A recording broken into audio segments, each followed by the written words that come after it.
আওয়ামী লীগ যে কায়দায় বিএনপিকে সবসময় মুক্তিযুদ্ধের বিরোধী একটি মুখোমুখি অবস্থানে দাঁড় করাতে যায়, তো ঠিক একইভাবে আমরা দেখছি জুলাই আগস্ট গণ অভ্যুত্থানের পরবর্তীতে এএনসিপি এবং জামাত শিবির তারা জুলাই আগস্ট গণ অভ্যুত্থানের বিরোধী হিসেবে বিএনপিকে দাঁড় করানোর চেষ্টা করছে। বললাম যে 7 মাস পেরিয়ে গেলেও গত 7 মাস পূর্ব শিক্ষার্থীদের বিশুদ্ধ পানির সংকট ছিল, নিরাপদ খাবারের সংকট ছিল, আপনার ভালো আবাসনের সংকট ছিল, অর্থাৎ শিক্ষার্থীদের যে 5টি মৌলিক অধিকার এই সংকটগুলো তখনও ছিল, এখনও আছে।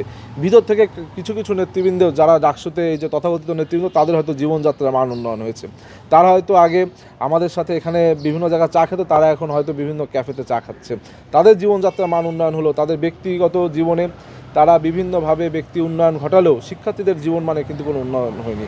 এবং আমার বিশ্বাস যে আগামীতে যে ডাকসু হবে সেখানে কিন্তু শিক্ষার্থীরা অবশ্যই তাদের ব্যালটের মাধ্যমে জবাব দিবেন। আরেকটি বিষয় আপনারা দেখবেন যে আওয়ামী লীগ যে কায়দায় বিএনপিকে সবসময় মুক্তিযুদ্ধের বিরোধী একটি মুখোমুখি অবস্থানে দাঁড় করাতে যায়, তো ঠিক একইভাবে আমরা দেখছি জুলাই আগস্ট গণ অভ্যুত্থানের পরবর্তীতে এএনসিপি এবং জামাত শিবির তারা জুলাই আগস্ট গণ অভ্যুত্থানের বিরোধী হিসেবে বিএনপিকে দাঁড় করানোর চেষ্টা করছে, যেটা একটু অপচেষ্টা বলে আমরা মনে করি। আপনারা দেখবেন যে 71-এর মুক্তিযুদ্ধে আমাদের যিনি প্রতিষ্ঠাতা শহীদ প্রেসিডেন্ট জিয়াউর রহমান তিনি কিন্তু মুক্তিযুদ্ধের ঘোষণা দিয়েছিলেন, এটি সর্বজন স্বীকৃত।